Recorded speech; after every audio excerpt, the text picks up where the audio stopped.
আর নয়, তারিখ পেয়ে তারিখ, এবার বড় নির্দেশ দিয়ে দিল সুপ্রিম কোর্ট।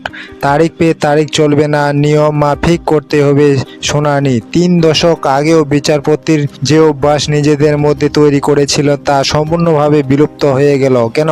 প্রশ্ন তুলল দেশের শীর্ষ আদালত। পাশাপাশি দেশের সমস্ত হাইকোর্টগুলিকে প্রতিদিন শুনানি এবং দ্রুত বিচার প্রক্রিয়া শেষের জন্য নির্দেশ দিয়েছে সুপ্রিম কোর্ট। বৃহস্পতিবার বিচারপতি জে.বি.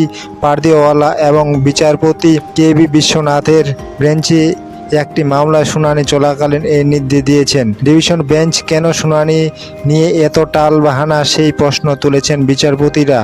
বেঞ্চের পর্যবেক্ষণ, দিন প্রতিদিন নিয়মমাফিক শুনানি বিচার প্রক্রিয়া একটা অন্যতম অংশ। বিশেষ করে কোনো গুরুত্বপূর্ণ বা সংবেদনশীল মামলার ক্ষেত্রে নিয়মমাফিক শুনানি অত্যন্ত গুরুত্বপূর্ণ। কিন্তু যে অভ্যাস 3 দশক আগেও ছিল তা আজ সম্পূর্ণভাবে বিলুপ্ত হয়ে গিয়েছে।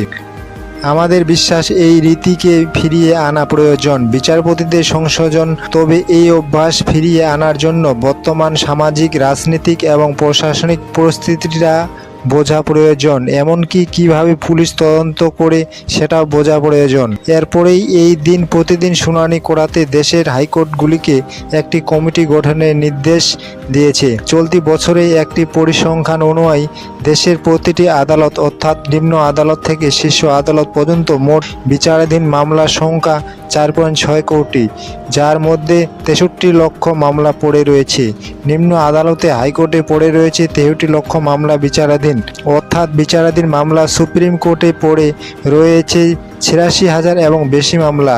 কিন্তু এই মামলাগুলি শুনানি নিয়ে কেন এত টালবাহানা? বৃহস্পতিবার আদালত চত্বরে উঠে এলো সেই প্রসঙ্গ। শীর্ষ আদালতের পর্যবেক্ষণ, সময়ের অভাব, মামলা ছাড়াতে পর্যাপ্ত সম্পদের অভাব, অর্থাৎ বিচারপতি তদন্তের সাক্ষ্য প্রমাণ নিয়ে চলা টালবাহানার জেরে বিচার বিভাগ মামলা এখনও বিচারাধীন পড়ে রয়েছে।